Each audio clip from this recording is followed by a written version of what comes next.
Cavan star Jason O'Reilly, and after a week's break from the NFL action, we're back and raring to go with the reviews.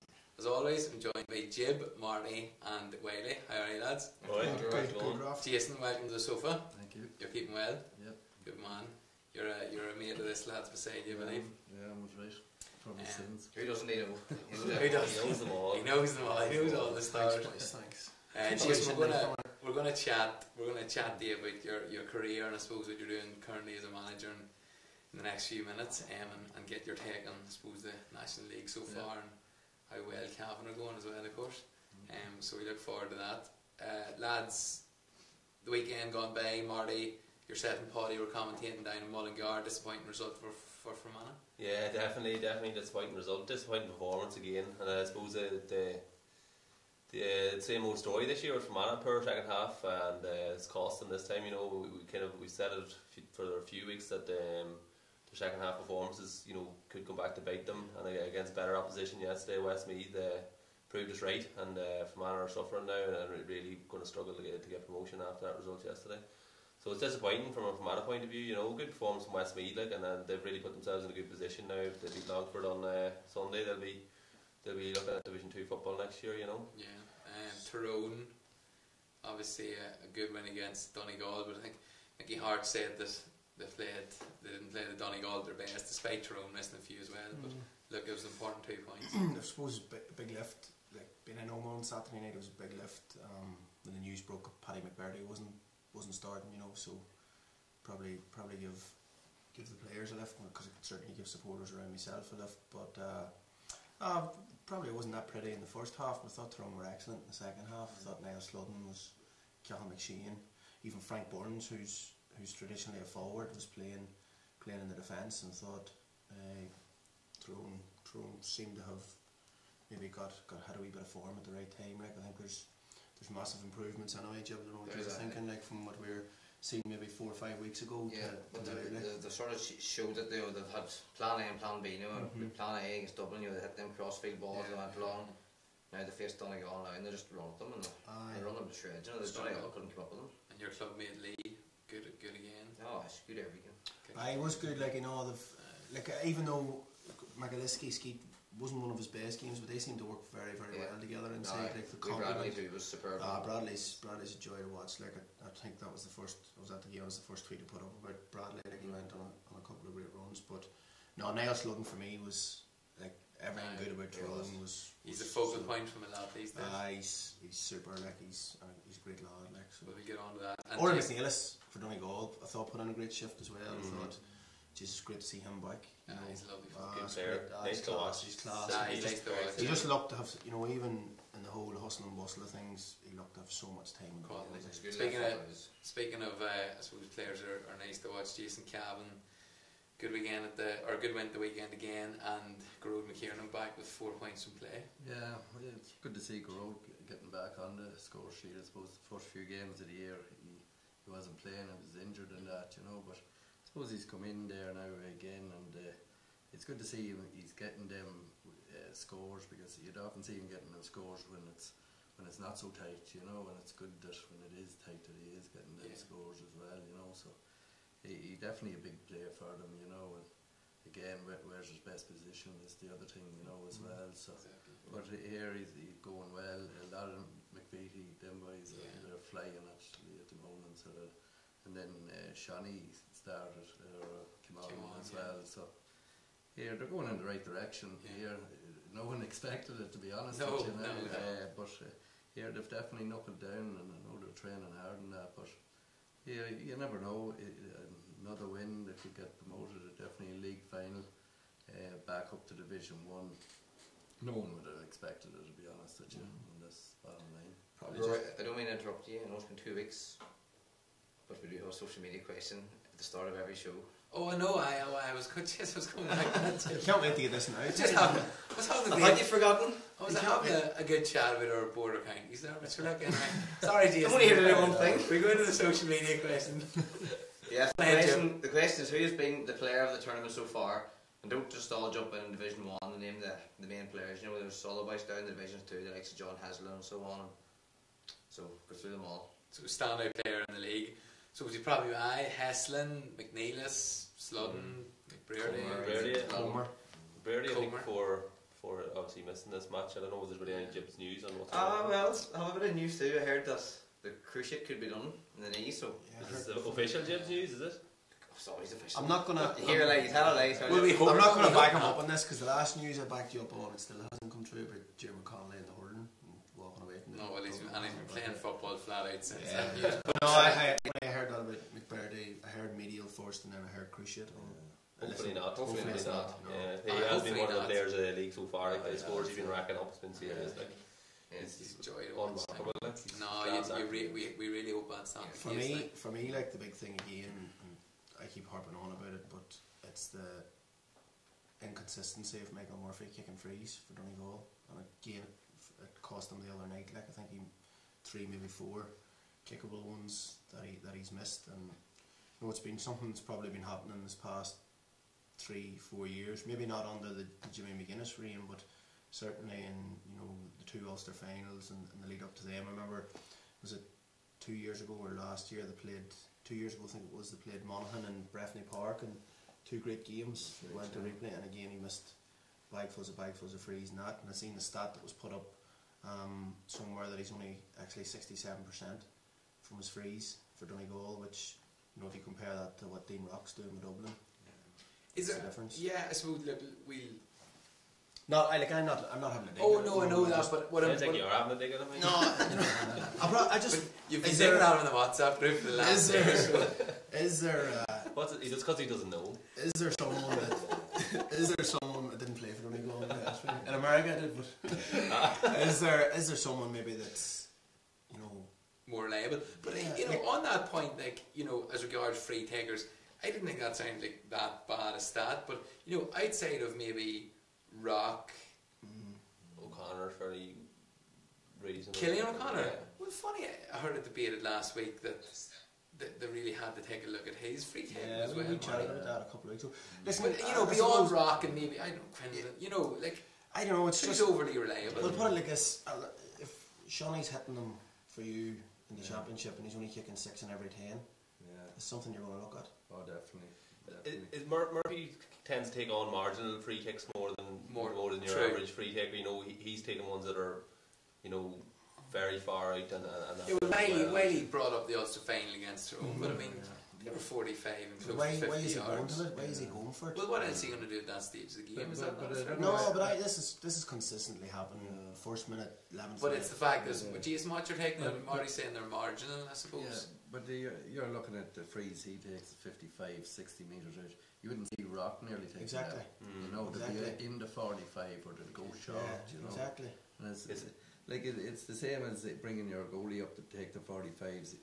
Yeah, you might hit 5 out of 10, but why get someone else more consistent? I just look at it like a couple of years ago, Dublin made a massive call on Bernard Brogan, who was inconsistent at the free taking, and they made the decision that they were going with Dean Rock, and whether Bernard's nose was put out of joint or not, they just went with it. I don't know if maybe... And people used to question Rock from play. And I don't know if maybe the same needs to... If someone's going to be brave enough to do it with Michael Murphy and Donegal, because you hear about, the influence he has and stuff like that, but it's something that surely has to be looked at. I think if Donegal are going to go back to winning things, either his stats have to go up to maybe 9 out of 10, or it has to be someone else kicking them.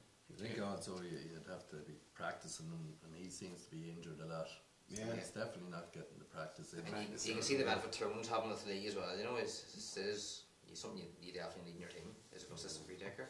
But what about Lee Brennan? Sorry, he's consistent. He's a natural free taker. He's just. But I mean, look at the other night. Yeah, he missed. But I mean, there were frees, Jib, that you'd be expecting a decent club. Oh, you would definitely. And he usually won't miss them either. And I mean, it wasn't a bad night or anything. I can't even say come back to that. You must have your boots on. Anyway, it's a good. I think it's good. I think with the Murphy thing, maybe Donegal need to look at it as a whole, like whether or not they just really look at the area that they're going to get Murphy or get any free taker to take frees, because I've seen it in our own club there, like view the long range frees, and you kind of it's about 50 yards out, and that it's not going to be a 10 out of 10 free, but you're nearly happy there's a former coach or sofa member that would fancy taking that on. He would, you know what? It is Yeah, but if you're consistent at them, why not take it's them on? consistently better than the rest of the team at them, but you know, and there is almost a kind of, it's 50 yards out, he wants to try it. If he puts it over, it's going to be great, you know, and it's nearly respite, you know, at times you're looking, you know, you're thinking, right, we'll just let him shape up, and if he puts it dead, he puts it over, that's great, you know. But if Donegal, you know, at their level, like if they see like a heat map or whatever of Murphy's frees and his conversions versus his misses, and just say, right, Michael, we're bringing this in 5 yards and 5 yards, and that's it. Outside that, it's quick free, or else,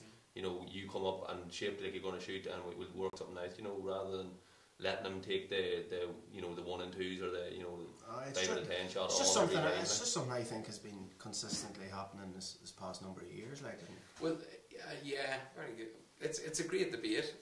It's a great debate. Another thing is, when you brought it up, is general form for play too. He just hasn't probably been what the standards you expect of him. Like, he's suffering with injuries, you know. As you said, Jason, like if you're not out there every week, like at this level, like especially whenever he's in the engine room all the time. Now, seemingly the full forward experiment doesn't seem to be an option anymore, you know. And I don't know if that's his own personal choice that he doesn't want to be in there, or the management team want him out in the middle of the park, like, because he's very influential wherever he is, like, you know, even with his form slightly off, he can still be a huge player, you know, in terms of what he can bring, communication and organisation and that. But he never was fit either. Yeah, he does. He's obviously he's a big man naturally, you know. But if he's not playing every week, if he's not fit to train as hard as the rest of the county players are, regardless of what county you're from, you're going to suffer. Like, you're going to fall behind, you know. But he just never. I just don't think, you know, from the day of ball, he just doesn't convince me. Okay, well look, we've talked it over, and we no doubt will come up again as we go through the reviews of the week. We'll go on to Jason now. Jason, welcome anyway. I suppose you're a Belturbet man, born and bred, but you're obviously managing Cavan Gaels at the moment. That's right, yeah. You started off with Belturbet, you were managing them for 3 years, is that right? Yeah, I suppose it was Lacken before that. Okay. I was for 2 years with them, won the intermediate championship with them, and then into the senior, brought them back up to senior, then took over Belturbet then for 3 years. They were kind of going down, and it was about rebuilding more than anything. So we got back up to Division 1, thank God, and that, you know, Porrick Dolan and Terry Hyland took over them last year, so they did, and they were very unlucky in the semi-final in the intermediate, in fairness. So they were, I know they were relegated again, but I suppose in Cavan, you've nearly the top 5 or 6 teams, and then any team can be relegated after that, really. That's the bottom line. I suppose Gaels this year, like, we went unbeaten, which was a fair achievement. Fantastic. For fighting relegation last year, so they had to beat Ballyhays in the relegation battle. So, but a huge panel, and some great players, you know, like you'd have 45, 46 maybe training and that. So. And that's huge, very impressive for him. You do alright, and every one of them is as good as the number 1, you know. They're all the same kind of. If you had them in any other team, they'd be definitely making the team, no problem at all. It's a serious squad to be training, isn't it? It is. I suppose, just when we were talking about Cavan going well, obviously you came from a good breed at a time when Cavan football was on a high. 96 Ulster under 21 title, beaten in the final by Kerry. That was a Kerry team with who? Dar O'Shea and a few others. O'Shea, Liam Hassett, Mike Frank. They were kind of the main, Derek Knaja. They were all the big fellas then, but I suppose we were unlucky enough that day, you know. We went down full of confidence in that, and I suppose 1 or 2 referee decisions probably didn't go our way in that, and here Kerry, you could see what they done after, in fairness to them, you know. They were a serious outfit, that group of players, and that I suppose we were just happy probably to get there, but they were getting there every year, so it's the difference really, you know. From minor we hadn't won or anything like that, so no, it's really, definitely the experience probably showed that day more than anything. But I suppose then you kicked on at senior level in 97, Ulster title, beat there in the final. You obviously, you scored a goal in that final as well. Yeah, come on, a sub, got a goal. Here it was a great day. That I think it was 26 or 28 years when we last won it, so But again, there was... Cows wouldn't have been milked around Belturbet for a while after that. I don't know what they done. I didn't do much earlier. But no, it was definitely good. But like, I suppose I was young at the time, and you thought every year was going to be the same, you know, and it definitely doesn't plan out that way. So. And how, I suppose, you're a good man then to compare, obviously, the successes that Cavan had recently at under 21 level, which I suppose has taken quite some time to come through. Obviously, like they haven't won much senior level or anything, but you know they've definitely improved. Like they've won, I think 3 or 4, maybe 4 under 21s. But if you look back and there was no forwards come out of it. Like you don't have your McManus's or McBurtys or anything like that. It was all midfielders or backs playing in the forward line, and it was just pure work rate, you know. And possibly Niall McDermott maybe was the only forward nearly you could take out of it. Like he'd growed alright, but he's usually right in the middle of the field. Killian Stark, you know, he could be Darren McCready, like they'd be backs for their club, like so and they're not, I suppose, your natural scoring forward of the And you look at even the last couple of years with Ulster senior, like you always have 1 or 2 dominant forwards who can score in the big day, but Cavan's just, they'll work hard for each other, but it was just disappointing they didn't bring a forward. If they brought probably a Conor McManus through with that the skate would have been the limit for them. But I mean, I suppose at present, obviously, Jason, they're going well in Division 2. It always seems strange to me that we discussed them good enough that on this show, I suppose, because they're so close by as well, but it seems a bit odd that, you know, nobody at the start of the year seen them doing so well in Division 2, but you know, they haven't been going badly in the Ulster Championship. You know, they were playing Division 1 football.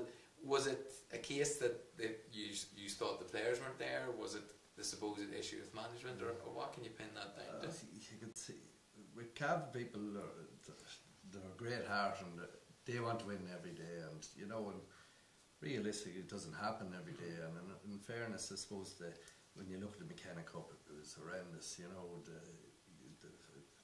they were just poor, and that was simple as that. But they rebuilt it, and you know, and they're getting better and they're getting more confident. Wins bring confidence, you know. And I think they are playing well as a team, and that also, like the Roscommon now this weekend will be a big, and it's their bogey team, like, and hopefully they will get over it. But here, I know they started back last October or something like that, and they were in the forest, and that's all they done was run in the forest. So, and even the down game, the last 5 or 10 minutes, you could see they pushed on, fitness wise more than anything. Down, I suppose, missed a few goal chances and that, but you need that bit of luck. If you're working hard, you will get that luck, you know. But going forward, like Donegal, I suppose that's the way it'll be looking in the next few weeks, you know, after the league and that. And I don't think they'll be afraid of them, to be honest with you, you know. But they needed that bit of luck, given like they were unlucky with Monaghan a few years there and that. But if you're looking at the forward again, if you had McManus, they would have won it, you know. So we're probably unlucky against Tyrone 2 years ago in Clonus in a real wet day. Remember there was a drawing game, and Tyrone probably put them to the sword in the replay. But you only ever get Tyrone once nearly, and if you don't take them the first day, they'll definitely be scared for the next one. I suppose just on managing Cavan Gaels, obviously said a fantastic year last year, going unbeaten. A couple of cracking games with Derek Onley from Fermanagh in the semi-final, and I suppose you came through. As regards the management, is something you always seen yourself doing? Did you take much inspiration from Mr. McHugh and the like that managed your... I suppose I was young, I suppose, when Martin McHugh was over us, and then Val, I think, was it Val? No, someone else came in after that, and then Val, I suppose, brought us to an Ulster final, and like, brought us to an Ulster final, and you wouldn't believe the amount of fellas who played on that team who only played junior as in the reserves, maybe a year or two, couldn't make the senior team. Like, it was unbelievable. They all dropped off and didn't play, maybe a bit of reserve football and all that. That's all they played for the team he had to bring it so far. It's just mind-boggling what happened. But and what was his style, or how did he approach it? He just wanted you to enjoy it, and and go out and express yourself and that. But he was a real player's man. If the player wanted something, the player got it. Right. It wasn't county board wouldn't have a look in when he was about it. He wanted to look after the players. They're putting in the time and effort and that. And in fairness, the players respected him, but he would be straight down the line. He had to crack the whip, he'd crack it, and vice versa. But there was a lot of good managers in there as well. But I suppose I was so young with McHugh, and I came from maybe a club manager who just ate you. And McHugh then would probably, but like I knew McHugh, and it was only after I noticed, I suppose, his man management skills. But he used to go to the media after matches, and he'd think, right, say Jason O'Reilly, Darren McCabe played fierce well today. I wanted it on the paper. They done fierce well. So you're a young fella coming in and say, geez, I didn't think it done great. Then it's in the paper, and it was just that mindset. So and he done that with a lot of young players. It was just probably unfortunate he didn't stay another year just to see how far we could have went. But I suppose they got the monkey off the back after winning it, and his time was probably right to go. It was. I suppose in relation to your management style and the commitment, you're a postman by day. How do you find? Because club management now even is so in depth as well. Like, and obviously when you're managing at that level, Cavan Gaels and getting Ulster finals. How do you find the balance between family life and working and the management? When you enjoy something, you'll make time. That kind of way. I suppose I have such a big panel of players and keeping them right. And I suppose with my job, it's an early start. You're gone at 5, so you're finished more or less kind of middle of the day, 1, 2 o'clock. So it gives you that more time to get stuff organised and that. And then you need the right fellas around you too. Like you can't do all on your own either. Like I train them and that, but like we'd have, I think it was 18 there last Tuesday night in Dublin training, so they'd be training on their own with Chesty up there, Eamon Riley, and then I'd train the rest down here, and then we'd have 2 collective sessions the weekend. So here you make time for it and that, and you have your set days. Like they're very organised. Their gym sessions to be done. Like they'd be out 5 nights a week easy for a club team. So they usually get 2. Tell me Christmas Day they were out. Christmas Day they were piling them in the gyms. They were bored and went to the gym like. So and that's the way they are. Marty's going to take that. So it's no coincidence. No. Here they want to get better. They know how close they were last year against Lochneil, and they want to push on. And like they are young. Yes, there's a few older fellas there, but their attitude and all that is second to none. Definitely. Well, it's impressive, I suppose. Often teams, with the exception of maybe Cross, like teams come and go and win 4 or 5 in a row. Maybe take a break and come back. But the Cavan Gaels are doing it all the time. I think probably you had on about the relegation the year before. Like I think a lot of teams in Cavan thought that Cavan Gaels were gone now. That this is it. It's time for another team to come and take over. And a lot of teams were eyeing that, and they went from almost being relegated, probably got a good relegation playoff draw against Ballyhaise and won that. And then if somebody had told you then that they were going to go to that Ulster final and put Slotnail to the sword, the whole of Cavan would have laughed at you. Because they were in 2014 they got to I think it was the semi-final at Slotnail again, and Slotnail only bet them by a point, and I think talk about free takers there. I think Shawnee, I think it was, missed a 20-yard free, just to draw it, and he's after hitting a few great ones before that, but so they know, I suppose they know, or they feel that they're within reach. It's just, but when I suppose we looked at them this year, and even the Gaels players said that they definitely moved on to it rather than the Gaels, Okay. Just on the career then, toughest opponent you've ever faced? Toughest opponent ever faced. Assuming to be a man marker. Can't say Marty O'Brien. No. Michael Lilly was a tough nut, so he was. Definitely was. Now, so he was just wiry and he was sticky. More than anything. Yeah, I'd say probably him. Yeah. Okay, so bad. Look forward to having that if he's not watching sport. And I suppose the best you played with at county level. County level, you'd have to look at Dermot McCabe now. He was something else now. He's a big man. Huge man. So he's the only man I ever seen kicking a ball from the entrance of Breffney Park and putting it over the bar. Big left foot. Oh, yeah. Was he as angry then as a player as he is now as a manager? No, I don't know. You'd see more. He's serious on the line. Angry man. He'd be passionate. Serious. Marty interviewed him yesterday. He's not that big. I thought you were kneeling.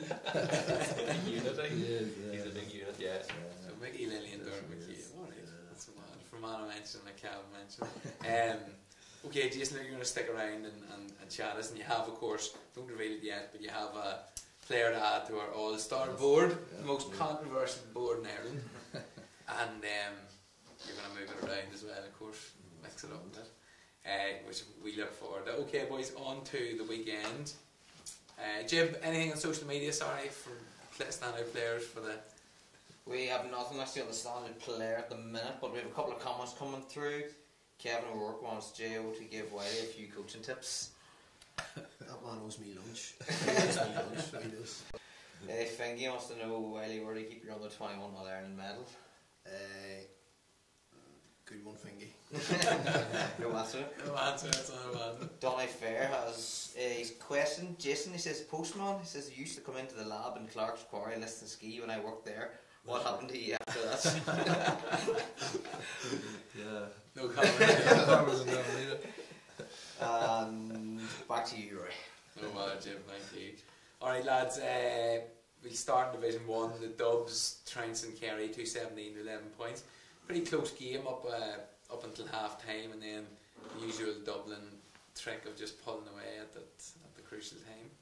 Yeah, they're a bit of I think they're just a step ahead of everyone. Like, I know the Kerry are trying to blood some new players there as well, and it's probably telling. But if you look at the list of players that Dublin didn't even have playing yesterday, it's worrying. Like, it's worrying for the rest of the counties. Fitzmaurice said it was a chastening experience, and just have to suck it up and get back. Big thing probably out of Dublin was the form of Michael Dara again. Yeah. You know, he kind of slipped off there for a year or two. He was struggling really to get his place, but just the way he played yesterday, like, it's worrying. You know, the hunger that he has to keep going again, and I don't know, like, it's just, they just seem to be getting better and better and further and further. And Gavin, of course, we know he's not afraid to mix it up and use other sports. We heard about the basketball tactics in the league. Obviously, Bernard Dunning has a good performance coach in that for 4 years, but he's actually now recruited Lisa Fallon, seen that? A lady who has her UFA coaching badge. She's been in Northern Ireland and Dundalk or Pats or something like that as well. But it's an interesting move, I suppose, coming from a different coach. Opposition analyst? Or? Opposition analysis, yeah. So maybe it just shows what they can do, like, you know, they can bring something like that. Yeah, sure. There's a squad of them there. Like, there's a squad as many players on some panels. Like, it's the resource to have available. Like, it's like when they're on the road in league games, they nearly have to bring 2 buses. Yeah. You know? I mean, Jason, that's, you know, not for us to speculate, but something like that is not going to come cheap. Oh, definitely not. In addition to whatever else is being spent. Yeah, exactly. But I suppose you talked about your job and that, but they don't seem to be have the jobs really, the Dublin players, and if they do, they're well looked after within their jobs, you know, that they can get away in that. But like, they're getting their dinners cooked from. They don't have to put, I suppose, turn the oven on. I suppose it's just the water. It is, yeah. There is teams trying to come up to that, but it's just when you don't have the money or the resources for that. And I know counties there and looked about a nutritionist, and they were shot down straight away. Like, so, like, what balance do you want? And the counties that are probably trying to match Dublin and maybe getting 60-70% of what Dublin have. How long can they sustain it? Yeah. You know, That's it. Like, I think it's a bottomless pit. there's a problem there that the money coming from headquarters is more proportionally to Dublin as well, which is unbelievable considering the amount of money they can generate themselves with sponsorship deals and with fundraising from the sheer population. Like, you know, I know that you say there's a lot more people in Dublin, but per registered player, it seems that they're getting more money than everyone else as well.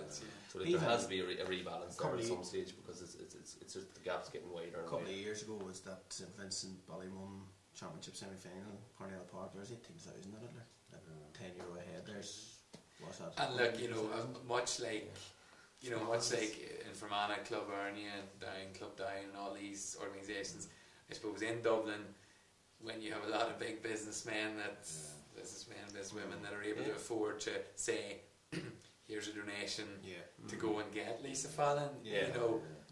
As you say, Marty, you talk about the amount of people. There's more people to be able to do that than there is in Cavan or these places. When in 2015 we played Antrim, we played Dublin in the quarter final, and after the match, you know, simple things like swapping jerseys, like some of the lads wanted to get a Dublin jersey, so it kind of missed the chance on the pitch. And then when they over to the Dublin dressing room, and they just handed out 3 to 4 jerseys, like there was no swapping or anything, they just handed them out to us. But we played Antrim on the first.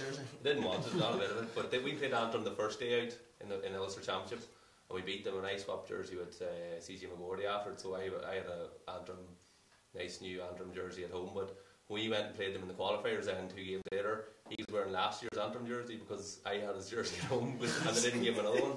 And that's Antrim, and like that's the population that Antrim have, you know.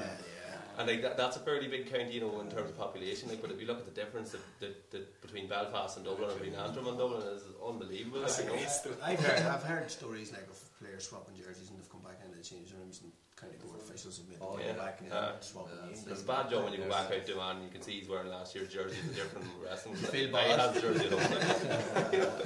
That's a great story. Sticking with Division 1, Kildare again in Newbridge on the losing end. Mayo 119, Kildare 112. Kildare look more or less destined for relegation. I think Andy Moran superb yesterday again for Mayo. During the week, talking about the movement.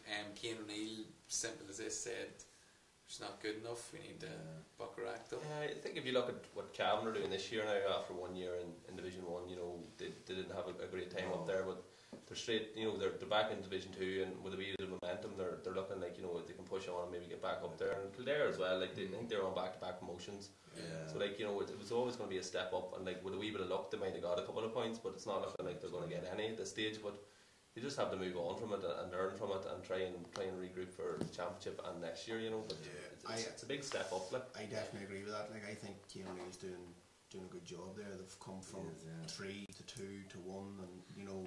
And they'll stand them in Division 2 last year. Yeah, they'll stand them in good stead. You know, I'm not saying they'll challenge Dublin and Leinster, but I think you wouldn't want to draw them in the back door. Like, no.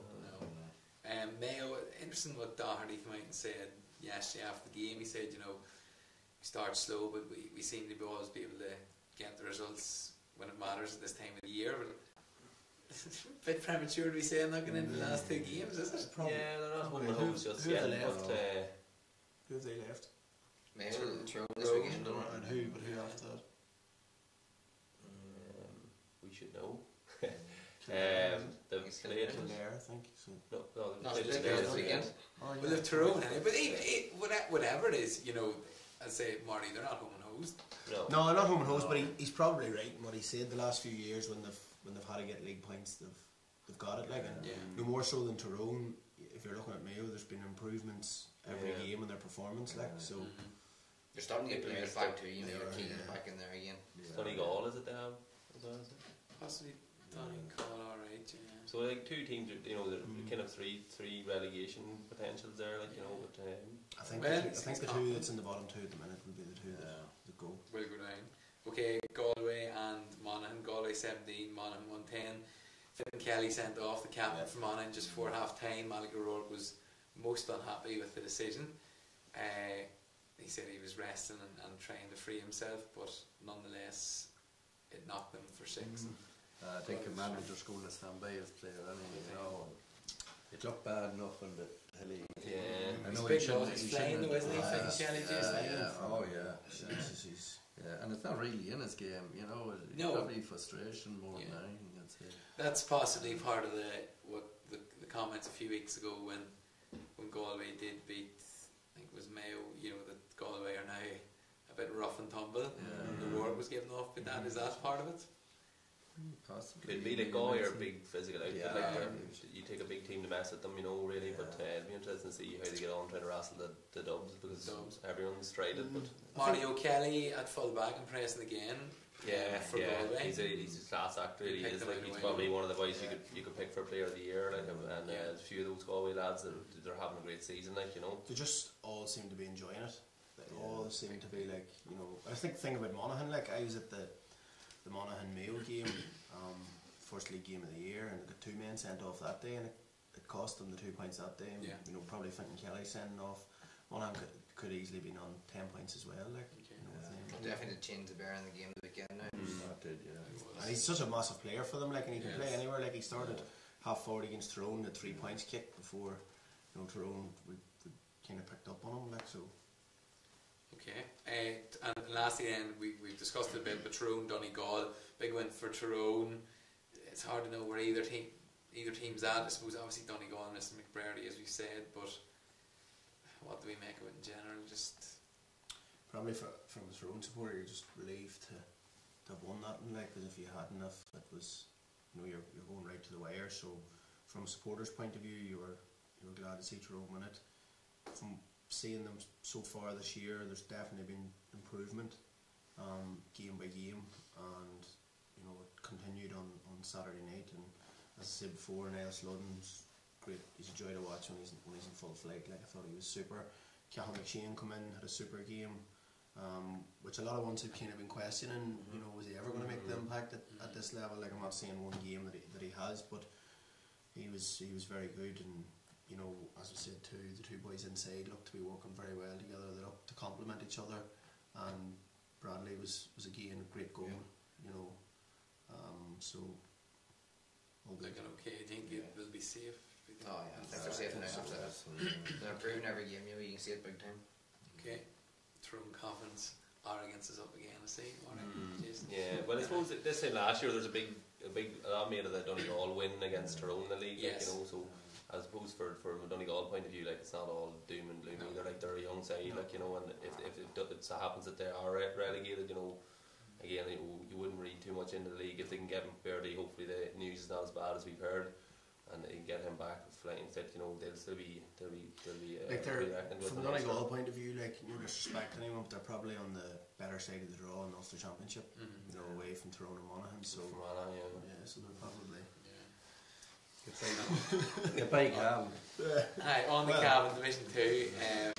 Division 2, well, it was your neighbours, Meath 115, Cork 216, Colin O'Neill, the man's miraculous, hitting 1-6, and Colin's hitting 7 points in beside him. Cork were just up and down, but Meath just, I think there was more expected of Meath at the start of the year, no? Yeah, I think so. And they started, they had a good result against Roscommon in the first day out maybe, and then they've just kind of gone to disappointing. Like, I think maybe they've got Louds this weekend. Is that right? No. So like, you know, they'd imagine they'll pick up 2 points there. You know, it's very tight Division 2. Such a tight division. I mean, there's Clare losing at home to Roscommon 219 to Clare's 212. Donny Smith flying. I mean, Clare aren't easy beating at home either. No, and Clare the man sent off early on. It was only 20 minutes. But the Rossies, part of your side, have. Well, they're in with a shout. I suppose, as you say, they do have the hoodoo on Cavan. You know, and it'll be interesting to see how that match goes this weekend. I suppose the winner of that will be very much favoured for promotion after that. Cavan will be nearly home and dry if they win. And Roscommon are just sitting in second place there as well. There's a lot of kind of up and down teams. There is, like, I mean, there's Tip beat Louth 217 9 points. Tip are going well, and 7 points, only 2 behind Cavan. So it's anyone's guess really in that division. Like, you know, as you say, like, Down is another team who like had a great performance against Roscommon and beat them, but then, you know, they go out and they lose to Cavan, and they lost to Cork. You know, they're you just don't know what you're going to get with a lot of the teams, you know. Yeah, I suppose down in Cavan 17 points down, 14 points. Eamon Burns, it'd be interesting to see what happened to Eamon Burns. He got involved with there was a bit of a tussle, and he got involved with young Kieran and pushed him away with the throat, and he got sent to the stands. Obviously, we've seen Davy Fitz last year. We've seen Davy Congress Barton. is a 1 game suspension automatically anyway. Well, you see, with managers though, it's based on time as opposed to games now. So you look at Davy Fitz, he got a few months. You got Damien Barton a couple of years ago, and he came on against Tyrone in the McKenna Cup. You know, he got 2 months as well. It's happened a few times this year. Backroom staff getting So involved. Burns was nervous. He was straight out to apologise. Burns was he was there. Like Davy Fitz ran on the pitch at a couple of players. I think Barton was similar. He kind of went out of his way to go there. Burns was there, and maybe he just got it involved in something he should have. In fairness, like, but I don't think a big man's word. I think Matty Dean came out after and said, you know, it was all a bit of hand-holding. I think the big thing from Division 2 is we've talked about how competitive it's been, bar Louth really.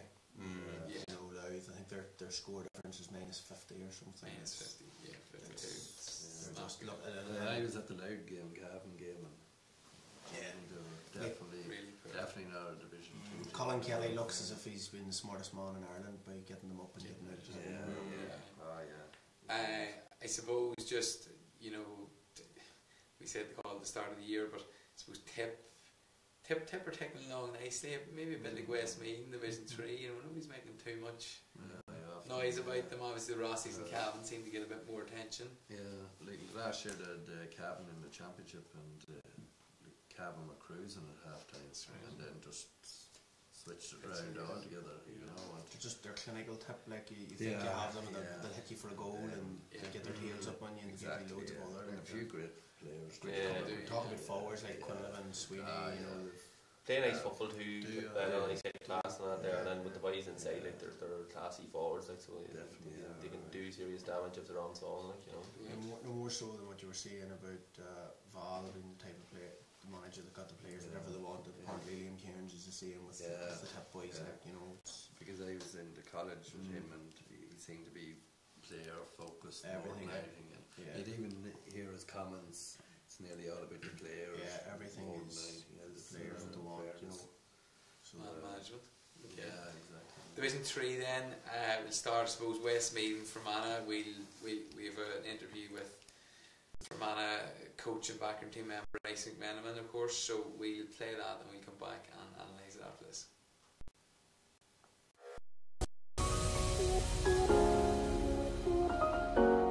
So we're just joined here in Mullingar with Ryan McMenamin after a bitterly disappointing defeat at the hands of Westmeath. Ryan, how would you sum that up? Well, it was probably disappointing there. Probably looking at it, we're 5 points up at half time, and I think we had a chance to kill the game off, you know, and we just didn't take it. Probably after Eamon's goal put us 4 up, and for them to come down the field and get see Cian Mack getting sent off and then getting a point, you know, so put us under a lot of pressure for the last 12 minutes. But look, I think probably we were the authors of our own downfall. We just didn't manage the game well enough near the end. We gave the ball away, maybe see too much. So look, it is what it is. We got beat, so we have to move on for it. Yeah, I suppose everything was going against Fermanagh really in the last 10 minutes after the goal, with Owen, kind of the main runner in the middle, being off, and Cian getting sent off, the wind against us, and it was probably everything was against Fermanagh really. Yeah, probably everything was against Fermanagh and everything was against us. But look, we probably shouldn't have been in that position, you know, and probably after the first half we should have been maybe a couple of points better. But look, it is what it is. You have to give credit to Westmeath. They battled on to the end, and probably I know it was a big loss, but look, there's going to be days he can't play all the time. He picks up knocks, but look, it is what it is. Probably we're disappointed just that we've lost, but look, we have to pick ourselves up for next Sunday and for the Armagh game. I suppose it's slightly chickens coming home to roost here in the second half performances with the way they've played, you know, against Offaly and Wexford and Sligo in reasonably comfortable games, and then in a bigger way against Derry from our controlling, but leaving teams too close near the end, and today it kind of came to fruition. Yeah, it did. Probably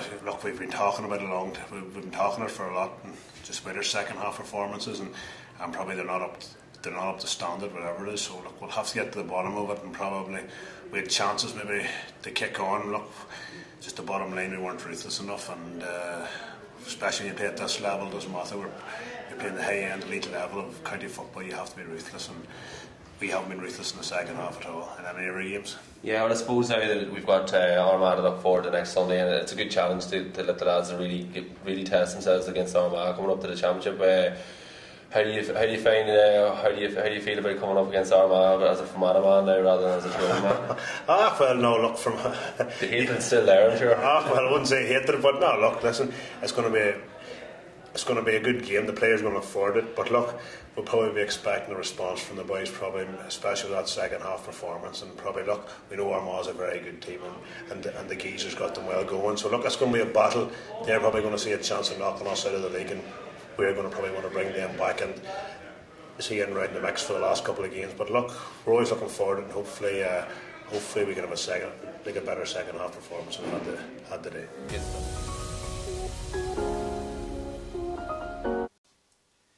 Okay, so that was Racing McMenamin, the Fermanagh backroom man. Westmeath 14 points, Fermanagh 1-9. Marty, tell us about it.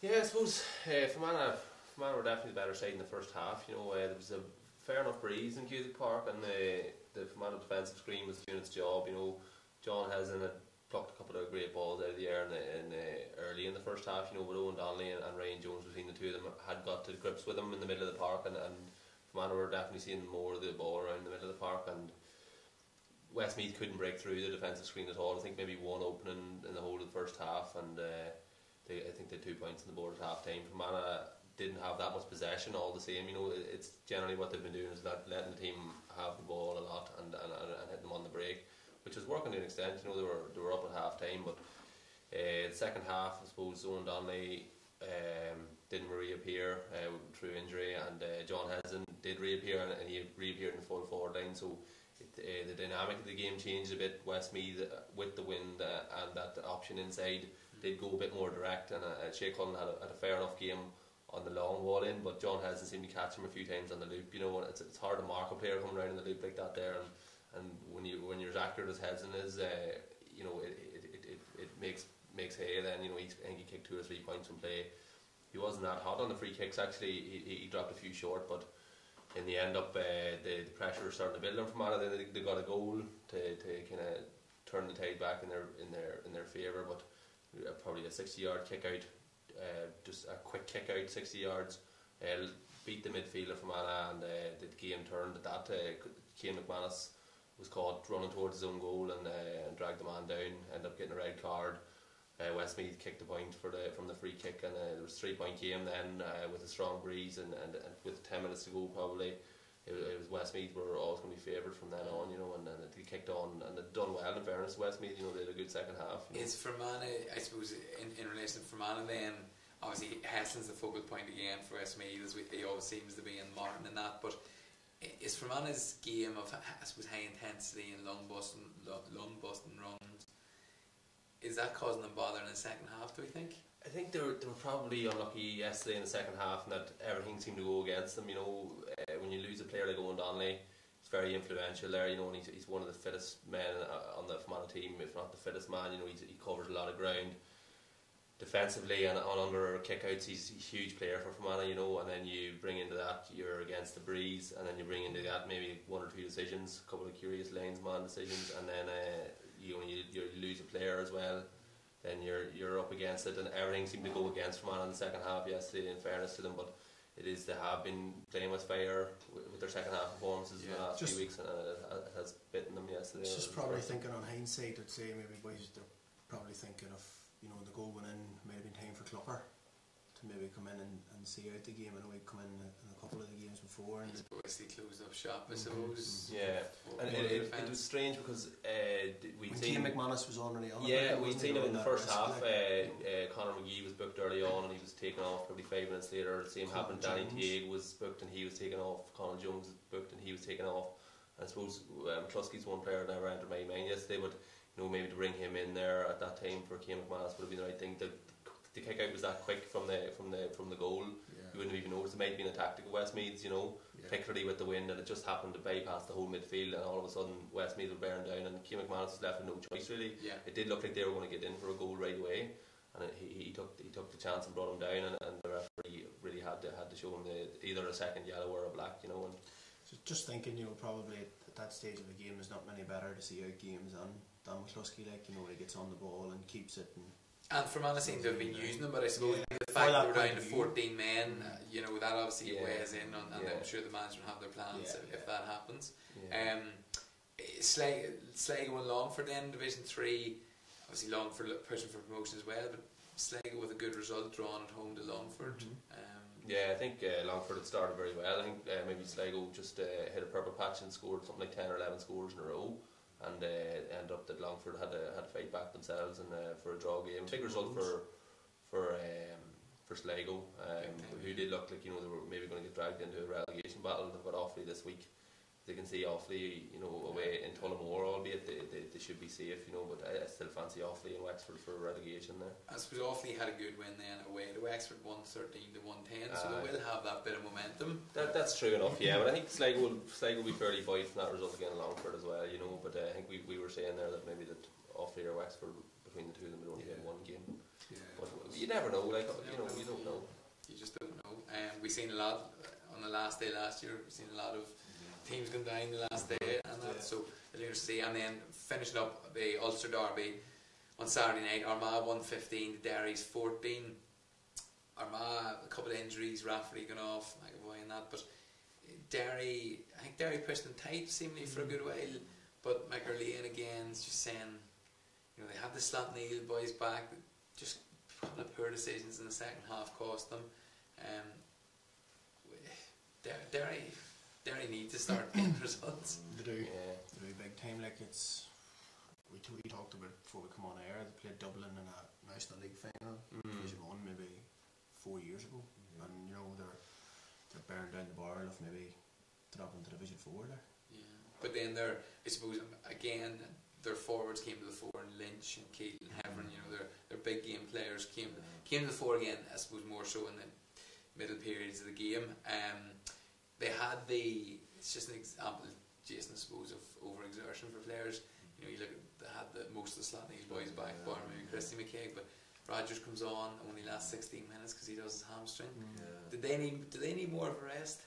Well, if I was manager, I would have given them that rest. Like, I know they're kind of looking at, I suppose, relegation as well, and you have to, I suppose, but I think in Derry, it's good to see the Slotneil boys back and other fellas coming back in and the thing, because they are a proud county and they just have, there is question marks up there, you know, and as you say, Mark Lynch and that, if them boys are gone, I'm telling you, they'll have a big gap. I think probably like there's probably your man over them, there's probably his head ruled his heart, like he probably knows the Slotneil boys should have had that extra bit of break, but they're just begging for points and they needed, you know, and he probably thought maybe if we can get, he just wanted his best team out there. He just, you know, because it's his first year in the job, like, and I'm sure he wants, you know, pressures on it big time, like it's not easy, like, and you feel for situations like that, but well, he'd be hoping they don't drop to Division 4, and in Division 4 London again was another positive, you know, performance. You know, they gave Laois a scare, who are big favourites for promotion, obviously. London 2-9, Laois 17 and Ruislip. So London are going right, like. I think they're maybe getting all the games home this year because of the really bad on the ground last year, which is helping them. But they picked up a few points and they've ran a few teams tight. I'm not sure, is it Sligo they have this year?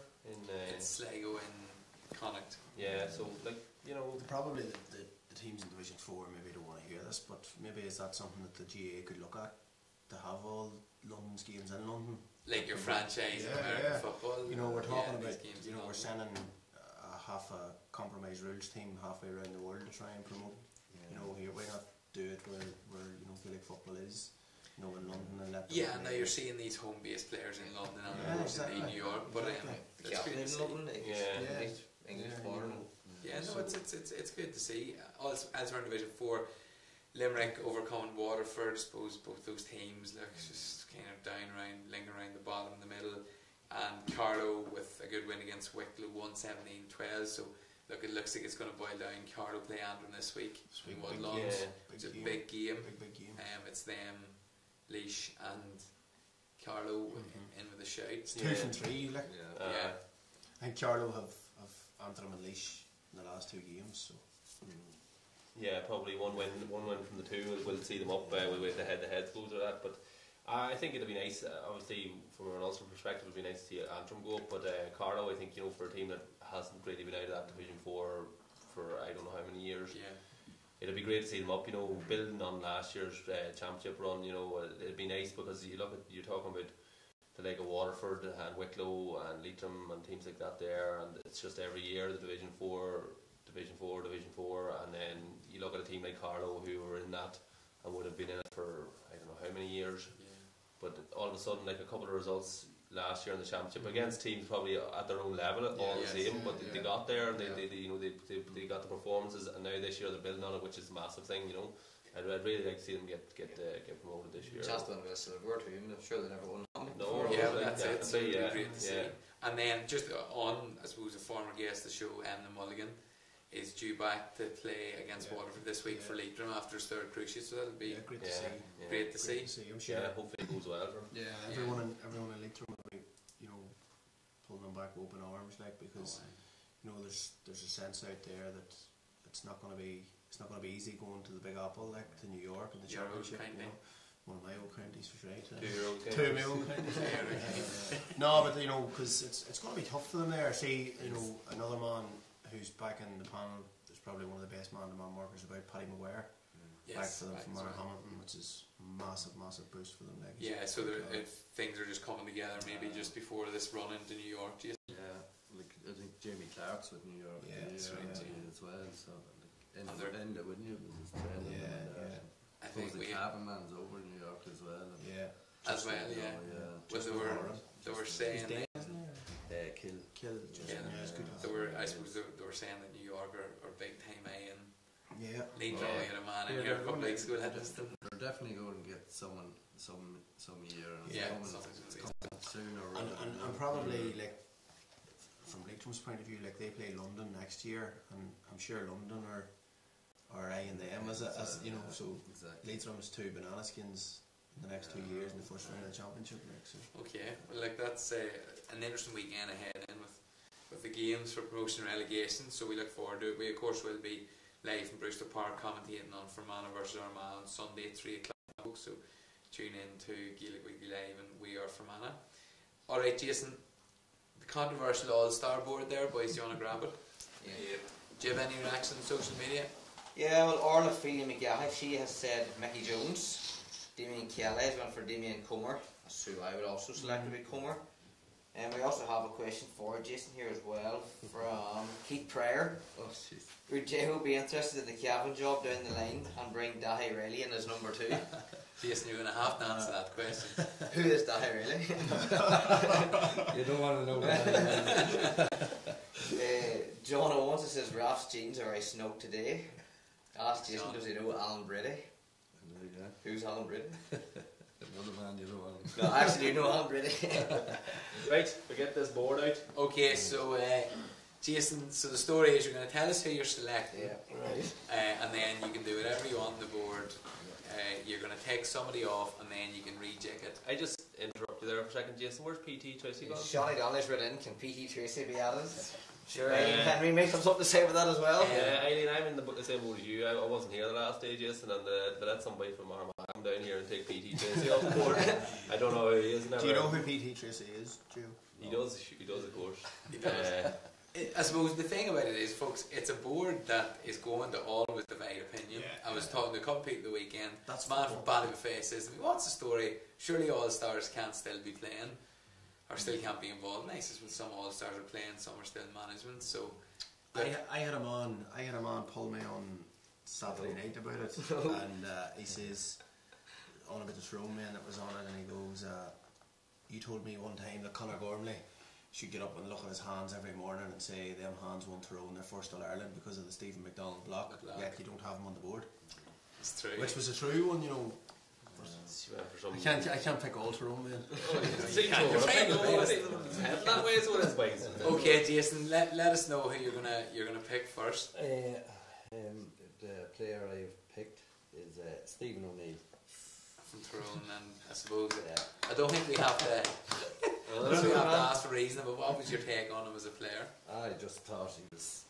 I'd say we talked about having a natural forward, and he had all that, and I suppose he really came to the fore. I suppose when Cavan went, you know, and he was just both feet, and he was just a pleasure to watch. You know, he had so much time on the ball, anything he had it, you know, and like there was fellas out to do him, out to mark him, and double marked, and he still got away with it, you know, and he just then his whole attitude, he wasn't a media fella or anything like that. He just got on, enjoyed it, and got on playing with it. You know. And now, of course, forwards coach with Tyrone, so no doubt some added value there for him. Definitely is, yeah. Okay, so Stevie O'Neill, the Tyrone man, All-Star, is going to what now?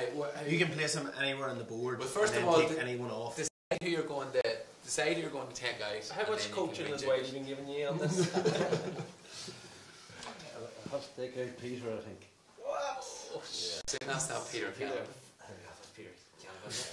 So Peter McGinty, the former Fermanagh captain, Fermanagh's first ever All-Star, is coming out. Jesus, you're going to debate opinion here. Go on and tell us why he's going out now. I've never seen him play. Okay. He's way before me. Well, that's fair enough. We'll allow that. So you can rearrange him now to wherever. Alright, God, yeah, that's the whole And you can rearrange any of these boys in the order you want. Yeah, I'll put him there. Like you can take McGeaney away from number 1 and put Peter back up to number 1. Not telling you like that. That's right, man. So where's Stephen O'Neill going in? Number 3. Yeah. Paul McGrean. Same amount of All-Irelands as he has. And I'll put Mickey in at number 5. Mickey Linden, something you grew up watching, Jason. Oh yeah. And against. Corner forward union here. Yeah. And she's more or less about right. Happy enough with that? Happy enough, yeah. How are we looking then? Okay, so Kieran McGeaney number 1, Cavan 2, Stevie O'Neill, the new entry at number 3, Sean Cavan stays at 4, Mickey moves up to 5, Andy Toll goes down to 6, Jim McGuinness, Paul McGrean goes down to 8, Finbar McConnell is still there at number 9, and as is Chrissy McKagan at number 10. What do you reckon, boys? Barney? I don't know what we're going to do, boys.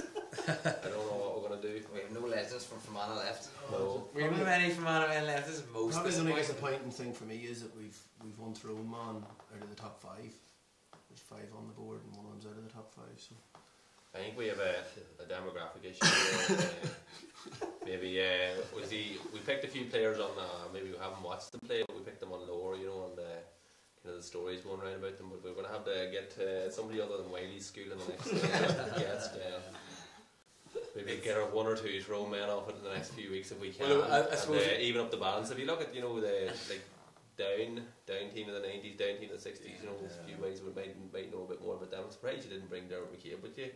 We were chatting we yesterday. thought Dermot We were McCabe trying to might move going up on the board, but he's going to have a word with you now the next time he sees you, I'm sure. So I suppose, well, it's all 90s and noughties. The men from I think 9 and 10 could get the boot very handy there. Who's that? 9 and 10.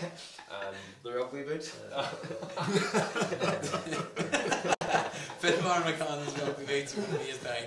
These boys. It is hard to argue with the Tyrone players apart from Finbar. Like you Cavan and O'Neill are 3 you know, awesome players, like, in fairness, and then we've got McGrean and McGeaney from Armagh who are, you know, fairly good men as well. And Marty, as well as that, I suppose, when you look at it, there's only one.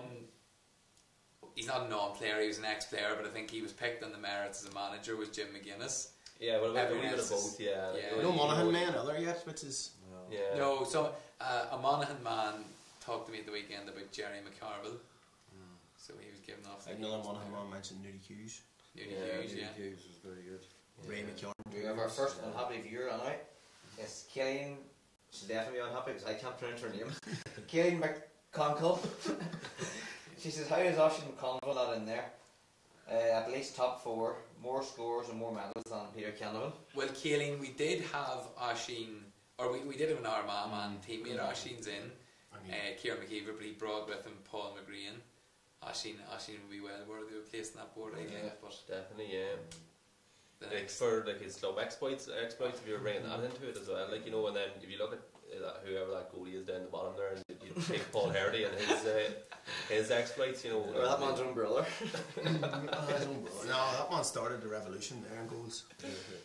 What revolution was that? Old Beebridge. plenty of grip. There's another great goalkeeper tuned in as well, Chrissy Breen. What's he saying? He's Oh, more he hasn't team. really anything yet for Chrissy Chrissy. Green, former Fermanagh goalkeeper, of course. Okay, In fairness, it was the two golden oldies that have been the first two men off, and they just happened to be the Fermanagh men. So. I think probably you're talking about like Barry Owens is 2 All-Stars. Yeah, definitely. It would be. You understand when people haven't seen a person play, or you wouldn't have even heard of some of the people. Like, they're an easy target. Like, but if you did bring somebody like Barry Owens onto the board, like, he'd take a bit of moving. Like, you'd imagine that the goalie and McCaig would be maybe moved in lieu of Barry Owens. So are you regretting your 2 picks? No, definitely would. McGinty wasn't my pick. Who did I pick? That was the year's pick. And PT. Well, look, PT might make a reappearance. We'll see. He will, yeah. He's the way to plenty of opinion. I can't see many coming on and picking him as their. Well, like, unless you're bringing Garrison ones up. No, there'll be plenty Unless you're bringing my mother-in-law. My mother-in-law will be on with him. Jason, there's plenty of viewers there. If the viewers get another pick, I Jason, we thought we'd bring you on, might have a Cavan effect in this man, but his might's getting them into trouble again. But look, okay, so there it is. We'll folks give us plenty of thoughts on what that is and that. Alright lads, look, Jason, thanks for popping by. Thank you. It's great to have you down. Best luck with Cavan Gaels. And best luck as well, you were saying you're going back to play a bit of juniors or reserves for Belturbet at 41 years of age.